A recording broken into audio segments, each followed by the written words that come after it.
October of 2023 was an inflection point in the history of the market. Yeah. It really was. Mm-hmm. And that's what we learned, some really important lessons about staging the portfolio. When rates go back, when rates rise, mm-hmm. your convexity shortens you and you create dry powder. You enter the market as a liquidity provider. Not only do you get longer duration, you get more spread, more premium. That's what sustains you through these periods where we're just really seeing rates bounce up and down. Mm-hmm. They're in a range. They're just yo-yoing. And you've got to be really nimble at that point in that yo-yo. Convexity kicks in, dry powder set, sweep in with your trading staff to buy the value. That's what sets you up for a long run sustained excess return. I want to quickly touch upon the two actively managed ETFs that we launched at the end of 2024. Can you give us a brief overview of these products? Yeah. And how should our clients think about the role that they can play within portfolios? Sure. Think across the curve, 0, 30 plus years. Think down in credit quality, AAA to single B. It's going to hold 40 to 50% A-rated and below. Across all sectors. It's an intermediate strategy, but it gives you a taste of the long run, which is, I think, really important, right? We have clients in our world that are risk averse and they fear the long end of the market. The long end turns out to have the most value right now. And we've talked about this with some of our clients this morning. It's been persistent. It's been very persistent. So you want to attack the long end of the market, okay? Now, I want to bring up a really key point, and I don't think we've talked about this yet today, at least the Vanguard representatives, is these two funds and many of the ETFs we've launched are babies of the high rate environment. And what I mean by that is they were born into a high rate environment. Their distribution yields are heavy. They have gravity to them. That's a very good point. Right? It's really important your clients understand that. They haven't been diluted over decades and years of buying bonds. These are fresh. If we talk about VSDM, what I love about this product, and Adam Ferguson manages it, it attacks the front end of the market in yield and credit space. If I buy a credit bond in 2 years, I've got 24 months before this thing rolls off the books, right? Versus buying a 30-year bond. That's a real advantage. The thing is with these I call them babies of this new high rate environment, is they're attacking every day. They're hunting in the wilderness, deep in the wilderness, in this beautiful market that we have with amazingly high yields, right? We have the breadth and the depth of the team, 8 traders, 25 analysts, to go where other people won't go. That adds up in products like this. It doesn't matter if it's 50,000 bonds or 5 million bonds, we're gonna buy it anyway. We'll pick up pennies. We have no shame in picking up pennies. That's like a motto of our team. You see a penny on the floor, you pick it up, because it all adds up. In munis, I believe in inefficient markets, and I can prove it over year after year after year of alpha generation. So to me, when I look at this, I see opportunity. Opportunity. Love it. And some other things that I'll point out about this slide, since I use this in almost every client conversation that I have. When you compare tax equivalent yields in the municipal bond sector against yields of other taxable sectors, obviously munis are going to tower over those with everything that we've been saying. But let's also talk about the quality difference as well that we've also been kind of getting to more or less. Municipal bonds, it's more or less a AA market. You compare that against corporates, where that's the next highest investment grade sector in terms of yield.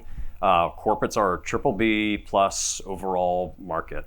That is reflected in the relative default frequencies in that sector versus munis. Munis, you've got less than 1/20th the default rate of investment grade corporates going back 50 years. So the combination of the additional yield and the value and the really strong underlying fundamentals of this market, it is an incredible value proposition.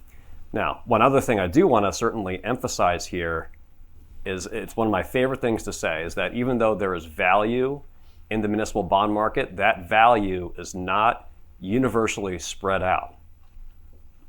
It is concentrated in certain parts of this market, and that is why having all the insights to, for one thing, from a client perspective, make the right allocations, but also have an active municipal bond team that can take advantage of these things. SMAs play an incredible role for clients. I'm not poo-pooing SMAs, but you might want to think about enhancing an SMA with maybe an active ETF that has exposure out the interest rate curve where the cheapness lies, where the ratios are cheapest, where the spreads are widest. where the supply sometimes get hung up and individuals like myself and my team can restructure a deal and buy a maturity or two here or there. So to this is a chart of opportunity again, because we've seen this incredible shift of demand in SMAs kink the curve at that 15-year point. Right. And that's opportunity. There's nothing wrong with it, but it's a clear opportunity for inefficiencies to be taken advantage of. That's just how different these yield curves are, and just how much more value you can find in the municipal bond market as long as you are willing to move further out the curve or work with an active manager that is able to structurally take advantage of these things. I think liquidity's never been better for sub-million, sub-2 million pieces. And I think that's part of the SMA equation. But liquidity may be the worst we've ever seen for block size 10 million plus. We've seen a lot of sell-side talent leave, similar to the restrictions that Sarah was mentioning in her career, right? Yep. The more restrictive you get on sell-side banks, the less risk they're going to take on balance sheet.